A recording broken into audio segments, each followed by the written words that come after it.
ராணிப்பேட்டை மாவட்டம் ஆனைமல்லூர் பகுதியில் இயங்கி வரும் அங்கன்வாடி மையத்தில் மேல்தளம் சிதிலமடைந்து முற்றிலுமாக இடிந்து விழுந்த சம்பவம் அப்பகுதியில் பரபரப்பை ஏற்படுத்தியிருக்கிறது. இதுகுறித்த விரிவான விவரங்களை வழங்குவதற்காக எமது செய்தியாளர் சரத் இணைப்பில் காத்திருக்கிறார். சரத், இந்த விபத்துக்கு காரணம் என்ன? இந்த விபத்தில் சேதம் எதுவும் ஏற்பட்டிருக்கிறதா? இது குறித்து அங்கன்வாடி நிர்வாகம் தரப்பில் என்ன தெரிவிக்கப்பட்டிருக்கக்கூடிய விவரங்களை சொல்லலாம்.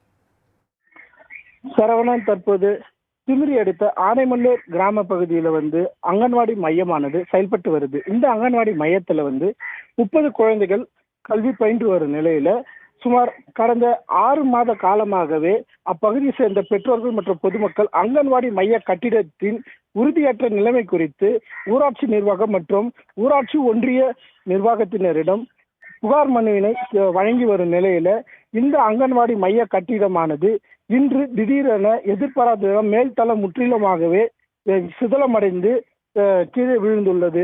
அதிர்ஷ்டவசமாக அங்கன்வாடி மேல்தளம் இடிந்து விழும்போது குழந்தைகள் யாரும் உள்ளே இல்லாத பட்சத்தில் குழந்தைகளுக்கு ஏற்கும் எந்த ஒரு காயமும் ஏற்படவில்லை.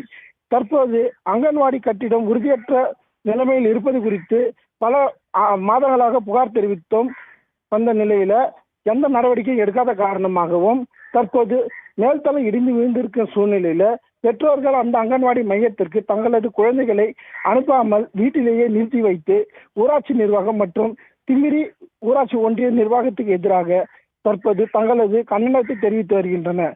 அது மட்டும் இல்லாம இந்த அங்கன்வாடி கட்டிடத்தின் மேல்தளம் இடிந்து விழுந்த சம்பவத்தை தொடர்ந்து தற்போது வரை ஊராட்சி மன்ற தலைவரோ அல்லது ஊராட்சி ஒன்றிய அலுவலகத்தை சார்ந்த அரசு அதிகாரிகளோ நேரில் சென்று பார்வையிட்டு ஆய்வுகளை கூட மேற்கொள்ளவில்லை என்பதே அப்பகுதி மக்களுடைய பெரும் குற்றச்சாட்டாக இருக்குது. சரவணன்,